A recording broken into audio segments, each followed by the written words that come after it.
Hello, my name is Sam James, and I currently serve as the Neuromuscular Coordinator for Cook Children's Orthopedic Clinic. Here at Cook Children's, we strive to provide our patients with the best possible care. In pursuit of that goal, we have developed this video to demonstrate the key components of a strong orthopedic hip exam. This exam is one step in the timely and accurate diagnosis of hip problems which may impact both our healthy term infants as well as our more chronically impacted children with the diagnosis of cerebral palsy. In this video, you will see Dr. Taylor Dodgen demonstrate and review the key steps in two clinical scenarios. The first scenario involves the examination of an infant's hips, which is routinely performed in the newborn. He will present and discuss both the Barlow and Ortolani maneuvers used to examine infants in the first 3 to 4 months of age. Next, he will demonstrate the clinical exam on a patient with a neuromuscular disorder such as cerebral palsy and the abnormal hip findings which can be found on such patients. This will include examination of hip abduction, gait, and Galeazzi test to assess the limb length discrepancy. First, let's observe Dr. Dodgen as he examines a young infant.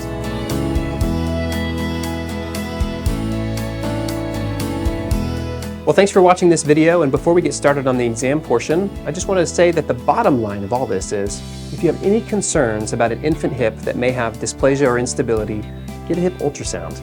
Sometime between 4 to 6 weeks is always the best time, but even if it's a little bit later, all the way up until 6 months of age, a hip ultrasound can be really helpful. After 6 months of age, we usually shift and use an X-ray of the pelvis. And so if you see any differences in the knee heights, the Galeazzi test we'll talk about, or you feel any instability, a click or a clunk of any kind in the hips, and particularly if the child has a breech presentation, it's important to get a hip ultrasound just to confirm that there's no hip dysplasia present. Okay, in our examination of the infant hip, the first thing we're going to do is just take a look at the child's skin. There's a common misconception, which is that the thigh creases or the groin creases looking from the front of the baby are really helpful to see if there's a dislocation or not. Actually, there can be quite a lot of asymmetry even in normally developing hips. And so if you would like to take a look at creases, it's more helpful actually to take the child and flip them on their tummy and look at their gluteal creases. Any asymmetry that you see in the gluteal creases would be much more concerning that there's a dislocation of one of the hips. The next thing we're going to do is take the hips into a flexed position and just put the knees together. And what we're looking for is there symmetry of the knee heights? So looking from this camera here, what we'll see is the knees are actually at the level position. This is called the Galeazzi test. If you see that the knees are level in height, usually that means all's well. If one of the knees is higher than the other one, what that tells you is either there's a problem with the hip or you have a leg length difference. Either of those situations, you need to get imaging. The next thing we're going to do is actually take the hips through a dynamic range of motion. And so we're going to bring the hips from an abducted position to an adducted position. And what we're feeling for is to see if there's any clunking or shifting of the hips in and out of the socket. It's very common for babies to have clicks in their hips or their knees. And that's just the kind of subtle clicking that you'll feel with your fingers.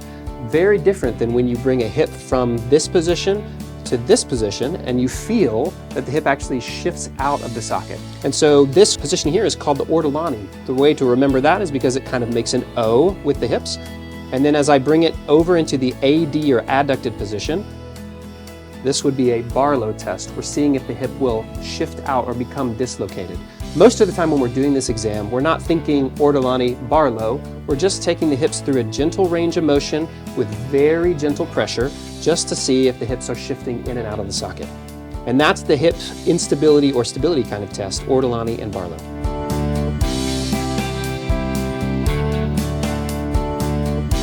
Before we get to the exam, I think it's important just to say that the bottom line is, if you have any concerns or you're in doubt, get a hip x-ray.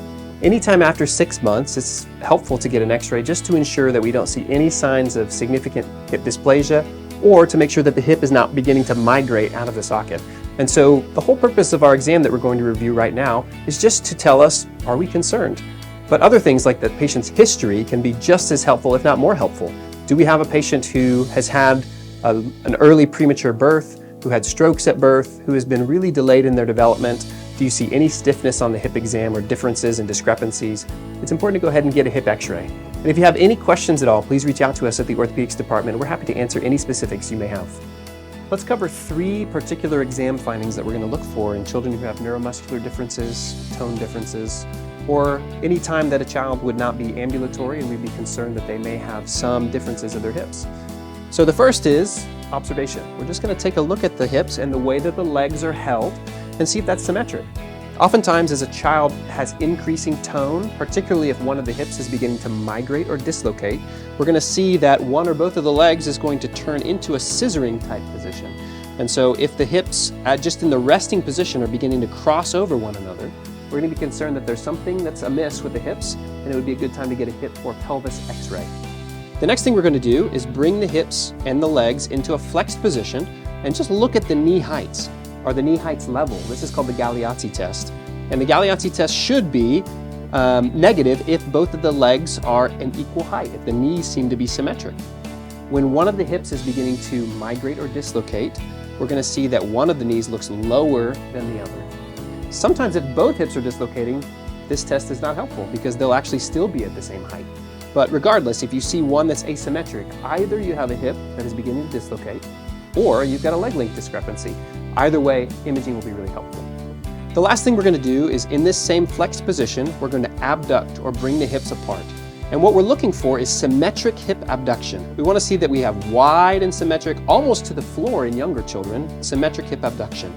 If you see that one of the hips is abducting and the other one is relatively stiff, that asymmetry should be a clue that there is something amiss and that we need to get an x-ray of the pelvis, just to ensure that there's not any hip migration or dislocation happening.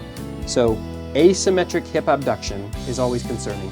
As children who have neuromuscular differences or tone differences continue in tightness, what you'll often see is that both of the hips will become tight. So as you bring them into this abducted position, you find that they almost seem like they're fighting you. Their hip adductor muscles are beginning to tighten. And that is a normal part of the process as we begin to have more and more tone and tightness around the hips. But certainly if you see asymmetry, that should be a concern. Thank you for your time in watching this video demonstrating the hip orthopedic exam. It is our hope that this strengthens your clinical practice and reinforces the care you provide. For more information, please review the clinical pathways as found on CookNet, covering the orthopedic management of children with cerebral palsy and developmental dysplasia of the hip.